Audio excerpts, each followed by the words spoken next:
I rasa ramai yang tak tahu sebenarnya calculator ni ada banyak function, and one of the function is kita boleh cari jawapan simultaneous linear equation by using this calculator. So the first one is you guys perlu tekan menu and then tekan je bawah ni sampai jumpa equation slash function. So bila dah jumpa yang ni, which is A, korang tekan je equal ni. Lepas tu, okay, sekarang kita nak buat soalan ni.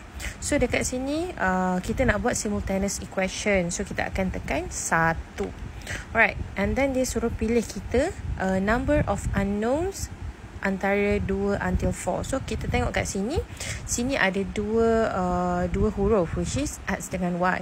So bila ada 2 huruf, kita tekan 2. Okay, kalau ada 3 huruf, kita tekanlah 3. Okay, and then dekat sini kita tengok. Okay, untuk X dan juga Y. So X yang first ni adalah dia tak ada value. Bila tak ada value macam ni, automatic kita tahu dia ada value. Automatic kita tahu ada value 1 kat depan.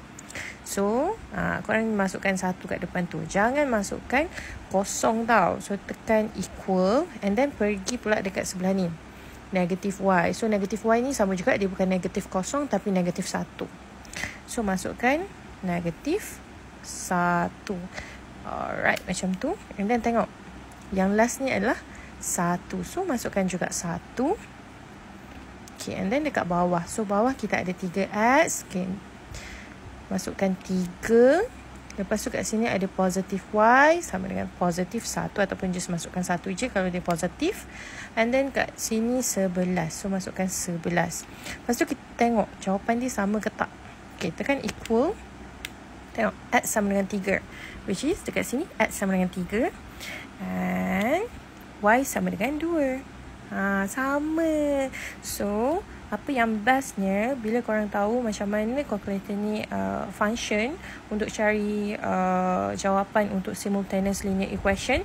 The first one is dia boleh bantu kita check jawapan kita sama ada betul ataupun tak. And untuk soalan objektif ABC tu boleh jimat masa. So cuba korang try untuk soalan lain pula guna calculator ni.